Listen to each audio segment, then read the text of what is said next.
it's termed, like yourselves. I mean, New Age travellers. or whatever. That's You know. travellers. A traveller. Yeah, exactly. But you know, Travellers. people A make. traveller. You think it's silly to make a differentiation. You know what I mean? With you, I don't know. You're a gypsy tinker. Well, I mean, I'm part tinker. Uh, don't know. What Yeah, I mean, about? to me, I don't know. It's but just me personally. A traveller's a traveller.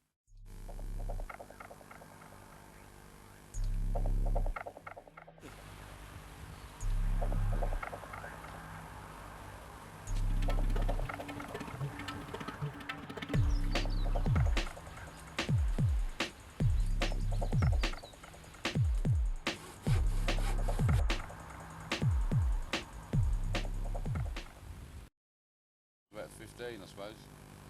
That's when I first started. When I left home, I couldn't get on with my parents, and I left home and started wandering, hitchhiking, and so on.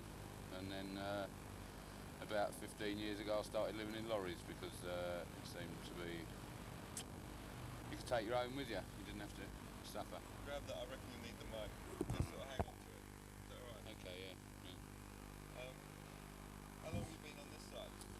Oh, about 7 months, but I actually helped to open it up 2.5 years ago. It's necessary. Places like this are necessary for travelling people, just to be able to stop for a little while, or not to stop permanent. And what we're really after is bits of land that aren't going to be used for a few years, like derelict warehouses, derelict factory land, and we could caretake it. We feel we could caretake it for people, and we would then have somewhere to stay temporarily. We don't want to stop anywhere forever. You know, we don't want to stop in one place for the rest of our lives. Do you have water and toilets and stuff like that here? No, the council won't let us have anything like that because they don't recognise us. They feel that once they recognise us as travellers and start giving us facilities and we start paying them rates, then we're going to be a permanent problem. So why won't they recognise you as travellers?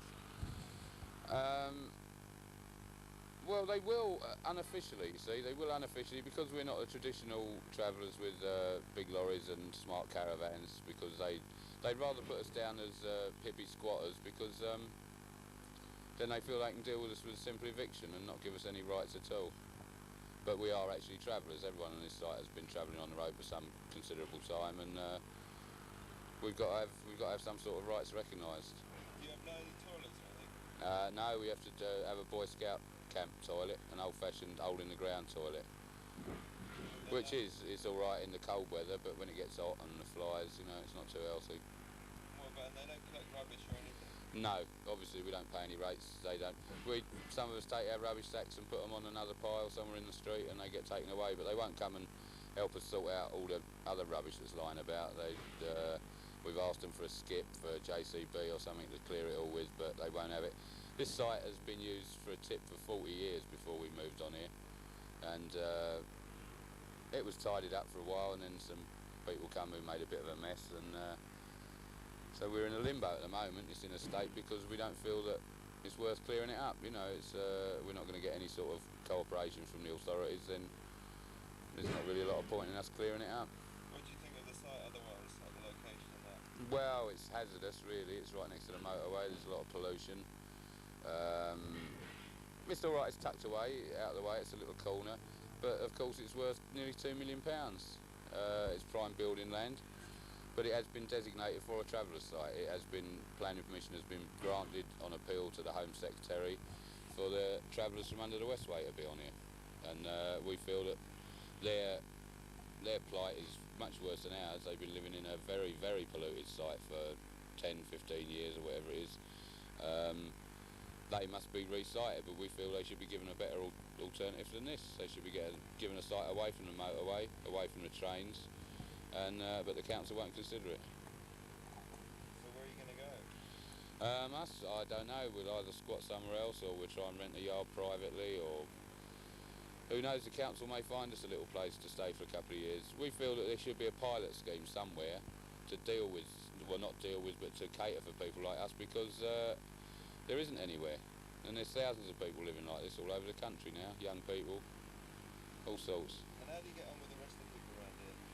The local residents, okay, you know, they look at us and we're a bit scruffy, but most of them don't mind us at all. the local businesses don't object to us being here. We feel that we can integrate into a community maybe even better than some of the traditional travellers, because we know people who live in houses, we know young people squatters, and we know all sorts of, our social life is a wider thing than the average travellers. Do you think if you had a permanent site, you'd be able to do some other activities like for work and stuff? Oh yeah, for sure. I mean, there's a lot of very creative people travelling, but because they have a lot of trouble getting their social security money, they have to spend 3 times as long as most people getting their money. Because of that, they haven't got time for creative activities, and they haven't got the space. But it gets dark at 5:30, and you've got to have candles. You can't paint pictures by candlelight. No electric, no light. You lose a lot of the day. And of course, we don't just turn on the tap for water. We've got to go and get it from the standpipe, and lug it back. All those little things, they take up more time than ordinary living. What about the police? How do they treat you? Personally, not too badly, but some travellers, they treat them abominably.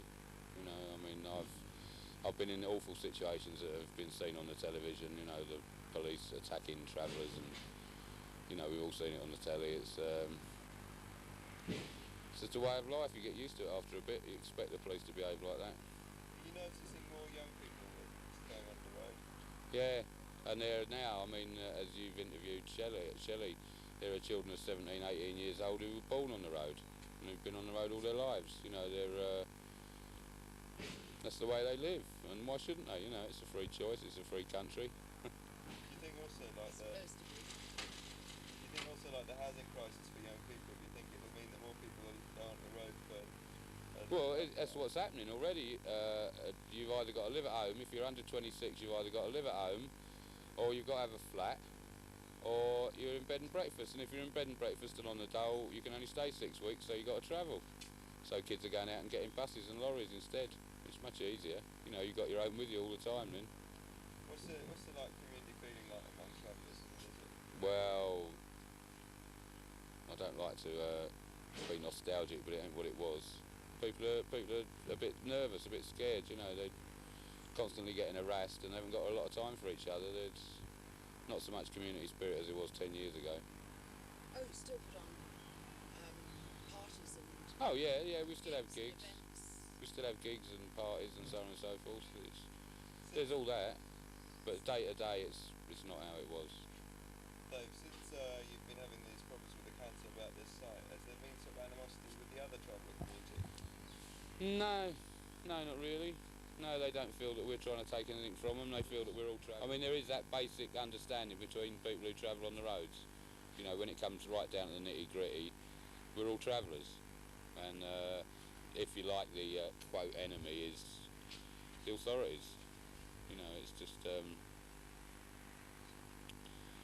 no, there's a lot of solidarity between travellers, but by nature they're people who won't stand up and make a big fuss. They just want to live their lives, and they don't want to interfere. They don't want to interfere with society. They just want to live alongside it, and it's not permitted in this country. It's not permitted.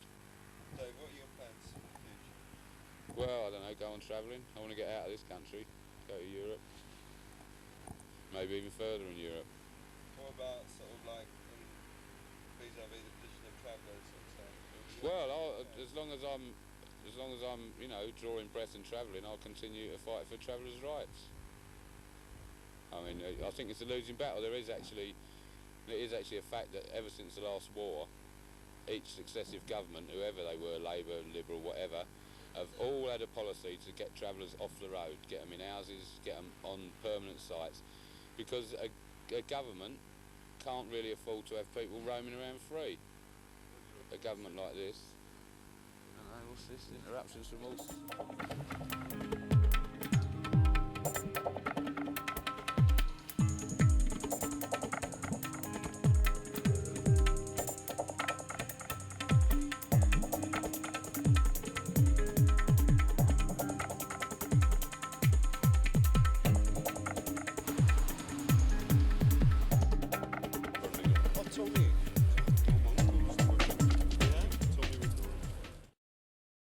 Well, I wasn't squatting, but I would have had to squat from short life housing.